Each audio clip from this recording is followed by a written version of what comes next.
सभी परम वंदनीय श्रद्धेय संत चरण, जैन समाज के उपस्थित सभी महानुभाव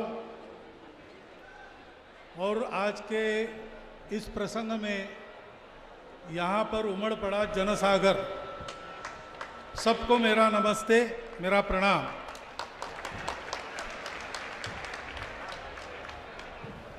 आचार्य विद्यासागर जी महाराज का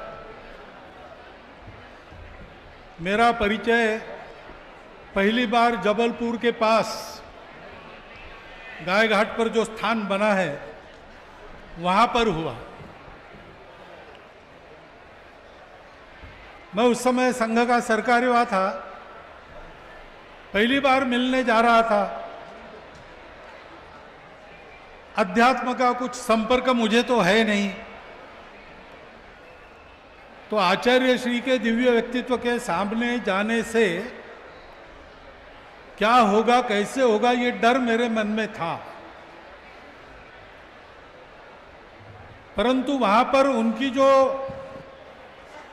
स्नेहमय आत्मीय व्यवहार की झलक देखी, उसके चलते भय भी दूर हो गया और संकोच भी दूर हो गया।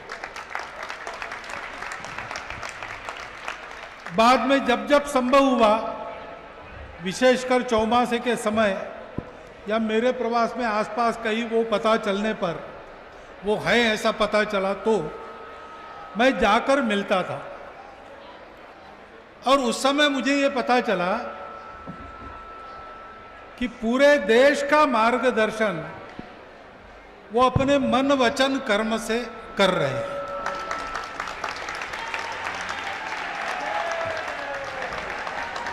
क्योंकि अपने देश की एक विशिष्ट दृष्टि है, अपने देश की एक विशिष्ट प्रकृति और संस्कृति है, और उसको वही यथार्थ में जान सकता है जो अध्यात्म के साधक हो। आध्यात्मिक स्तर में बहुत ऊंचाई प्राप्त करने के बाद जो सत्य समझ में आता है, उस सत्य पर ही आधारित हमारे देश की प्रकृति, संस्कृति, आकांक्षा है। और आचार्य श्री आध्यात्मिक साधक थे और उस सत्य के बलबूते वो संपूर्ण भारत के साथ एकाकार हुए थे। अपने देश में अनेक मतपंथ संप्रदाय है, धर्म है, वो एक विशिष्ट उपासना को लेकर अपनी उनकी तपस्या थी। परंतु सत्य को जानने के बाद यह जब एकाकारिता सध जाती है तो कोई पराया नहीं होता, क्योंकि आदमी ये जान जाता है, जैसा वो ही बताते थे, कि रास्तों में अंतर है, गंतव्य में और रास्तों पर चलने के तरीके में कोई अंतर नहीं। और इसलिए हम सब लोग एक हैं, लेकिन हम एक कैसे ही जानने के लिए स्व को जानना चाहिए। इसलिए बहुत आग्रह पूर्वक वो कुछ बातें रखते थे। वो कहते थे, भारत को भारत कहो, इंडिया मत कहो।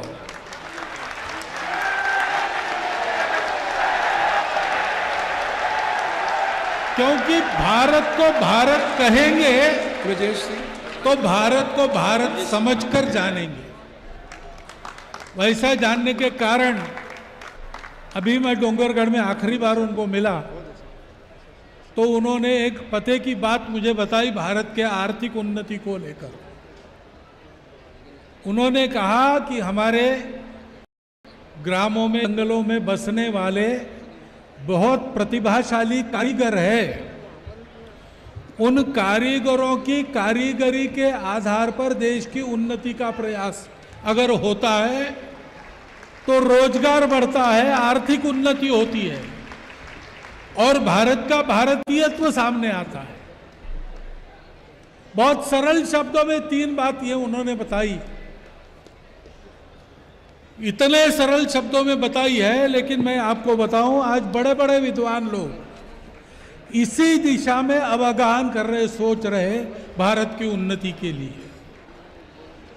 और ऐसे वो थे, अजात शत्रु थे, सबके प्रति आत्मीय थे और सत्य पर नित्य अधिष्ठित रहकर और सारी बातें करते थे। इसलिए जो भी उनके पास जाएगा उसके अपने कल्याण की और समस्त विश्व के कल्याण की बात वो आसानी से केवल समझा नहीं सकते थे, करवा सकते थे।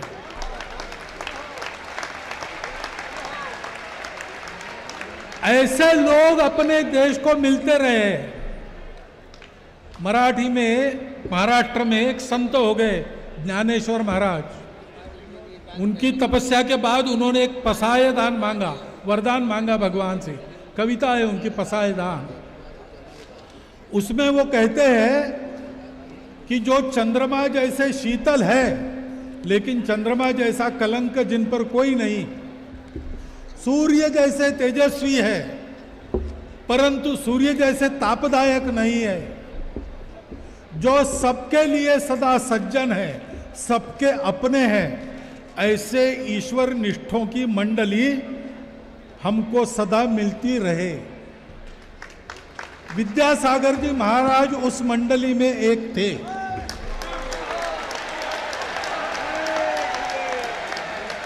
और ऐसे लोग अपने राष्ट्र की निधि है, उनके बलबूते, उनके मार्गदर्शन के चलते समय चक्र के उतार चढ़ाव में, सब प्रकार की परिस्थितियों में से हम लोग सही सलामत आगे निकले हैं। और इसलिए अब वो हमारे आंखों के सामने से अंतर्धान हो गए। अंतर्धान हुए तो ठीक है, सूक्ष्म जगत से मार्गदर्शन करेंगे, परंतु हमको आंखों के सामने वैसा ही एक आचार्य चाहिए। और मुझे बड़ा आनंद है कि आप सब लोगों ने उचित विचार करते हुए पूज्य श्री समय सागर जी महाराज को यह स्थान लेने के लिए कहा है। मैं हृदय से आप सबके इस निर्णय का अनुमोदन करता हूं। आज वो पदारोहण करेंगे, उनके प्रति मेरे श्रद्धावनत प्रणाम अर्पण करता हूं और इसी प्रकार उनके मार्गदर्शन की छाया में अपने राष्ट्र जीवन का रथ आत्म सुखाय और सर्वजन हिताय आगे बढ़ता रहे, यह इच्छा प्रकट करता हूं, यह विश्वास भी प्रकट करता हूं और आपको धन्यवाद देता हुआ मेरे 4 शब्द समाप्त करता हूं।